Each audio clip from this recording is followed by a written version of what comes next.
Monsieur le Président, l'AIS, c'est aussi la lutte contre le terrorisme. Aujourd'hui, où en sommes-nous avec la force conjointe et quelles sont les actions fondamentales qui ont été posées sur le terrain?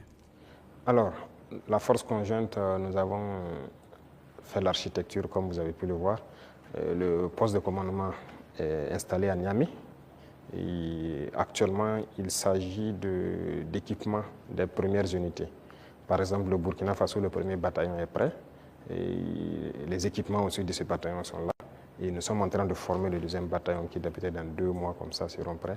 Et chaque pays, le concept est que chaque pays commande les équipements. On a arrêté un format d'équipement que chaque bataillon doit avoir. Donc, il faut les commander pour qu'on puisse les armer. Et comme je l'ai dit, jusque-là, on ne fabrique pas certains équipements. On est obligé de commander. Et vous voyez comment le monde est fou. Tout le monde prépare la guerre. Vous pouvez commander aujourd'hui un équipement, on vous donne 4 mois, 6 mois, 8 mois, souvent même des années. Donc on est obligé de faire avec. Et qui de force conjointe, ça demande une communication importante. Et donc vous comprenez toute la logistique en termes de transmission qu'il y a derrière. Il faut que ce soit parfait. Donc voilà pourquoi on ne précipite pas les choses. Déjà, il y a beaucoup d'opérations qui se mènent de façon conjointe. Donc c'est déjà le début de la force. Peu importe la situation qui se passe entre nous, le Niger ou du côté du Mali, nos forces arrivent à déjà coordonner pour travailler. C'est ça le plus important. Quand on regarde, pour rester sur la force conjointe, quand on regarde la photographie de l'AIS, la Confédération est entourée par des pays avec lesquels souvent il y a des frictions diplomatiques. C'est-à-dire quand on prend le Niger, il y a des frictions avec le Bénin, le Mali, il y a des frictions avec l'Algérie, le Burkina, même si on ne le dit pas, des petites frictions souvent avec la Côte d'Ivoire. Comment transformer justement ces frictions diplomatiques en opportunités opérationnelles pour lutter contre le terrorisme, Monsieur le Président? C'est ce que j'ai dit. Vous voyez, c'est autour de l'AES. Si nous connaissons la menace qu'il y a autour de nous, l'opportunité, la seule opportunité à saisir, c'est de développer des armées très fortes et d'essayer de nous développer.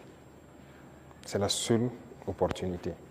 Sinon, l'adversité, on va toujours l'avoir. Ce n'est pas comme ce que vous avez cité, c'est réel. C'est réel. Mais qu'est-ce qu'on peut bien faire? Le problème en Afrique, très souvent, ce sont les dirigeants. Ces frictions diplomatiques, c'est pas entre, moi je n'aime même pas dire les frictions entre les États. Il n'y a pas de friction entre les 2 pays ou quoi. Il y a friction entre les dirigeants des pays. Est-ce qu'entre armées de l'AES et ces pays-là, ça coopère, ça se renseigne, il y a la collaboration? Bon, pour certains cas, je ne sais pas, mais je prends par exemple le cas même avec le Bénin, nous, on n'a pas les mêmes approches en termes de terrorisme. Je prends par exemple le cas du Bénin. Moi, avant d'aller à Moscou la dernière fois, en mai, un jour, j'étais là, il y avait une menace qui planait sur un détachement au Bénin. Mais les militaires n'attendent pas de monter au niveau politique ou quoi que ce soit pour certaines choses. Ils ont contacté nos forces à l'Est, qui ont confirmé en tout cas la menace. Ils ont demandé si on pouvait faire quelque chose. Moi, j'étais encore là, c'était un samedi, je me souviens. J'ai ordonné à nos appareils d'aller survoler et voir ce qui se passe parce qu'ils ont intercepté les communications de regroupement. Effectivement, les drones sont arrivés à la frontière, ils ont vu que les terroristes se regroupaient pas loin de leur base. On a frappé et on a avorté l'attaque. Ce n'est pas une fois, ce n'est pas 2 fois. Vous voyez, les forces coopèrent. C'est ça l'esprit militaire. Un bon militaire